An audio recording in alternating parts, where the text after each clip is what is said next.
This week's tip is about how to weave in yarn tails when you finished up an Intarsia design. And the first step is to do some cleanup. Look at the stitches and see if there are any overly large ones. And this one is pretty big. And what I can do is I can use a tapestry needle and manipulate the size of that stitch.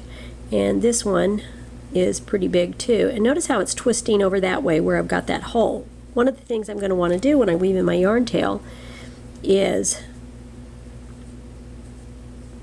close up that hole by bringing it over in this direction. Okay?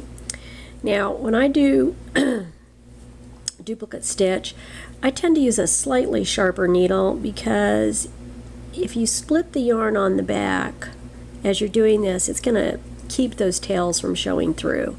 And again, splitting the yarn isn't the end of the world here because the stitch has already been knit. You don't want to split stitches when you're knitting because they're not going to have the same weight.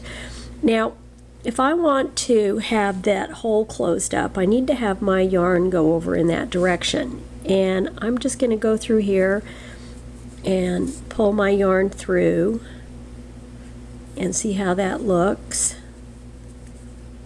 And that looks pretty good. That stitch is a little twisted, but I think blocking will fix that a bit. And then I want to just try and do duplicate stitch here. And the first few stitches are kind of hard to see. So you just do your best. Because of the duplicate stitch, it may not be absolutely perfect the way it would be on straight stockinette, but the key thing is that you want to anchor those down, and before I go too far I want to constantly be checking on the right side to see how it's looking, and that's looking pretty good. That stitch there is a little funny, and what you can do is go back and take it out if it doesn't look good. Now this one I would do the same thing. I would weave it in going in that direction, and again it can be kind of hard to see. Now the thing you want to do when you're weaving in yarn tails for Intarsia is do not clip the yarn tails without checking them twice to make sure that you haven't woven in that yarn tail. I have done that before and it is pretty horrible when you realize that you clip a yarn right there and you haven't woven in the yarn tail yet.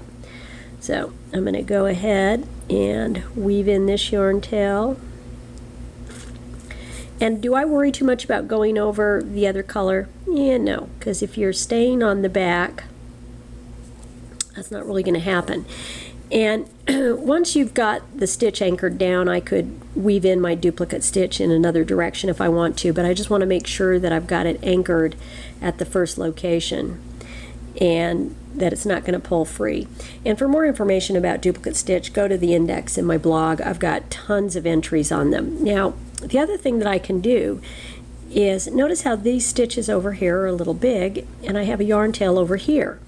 What I can do is I can progressively manipulate that yarn over to my tail.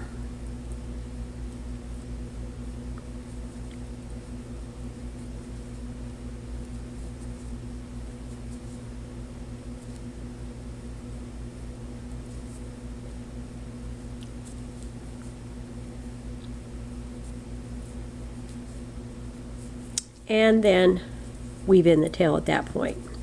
But the key thing is when you're weaving in yarn tails in Intarsia is to look at the right side as you're doing it, because you don't want to just focus on the wrong side and then when you flip it over realize that it doesn't look very good.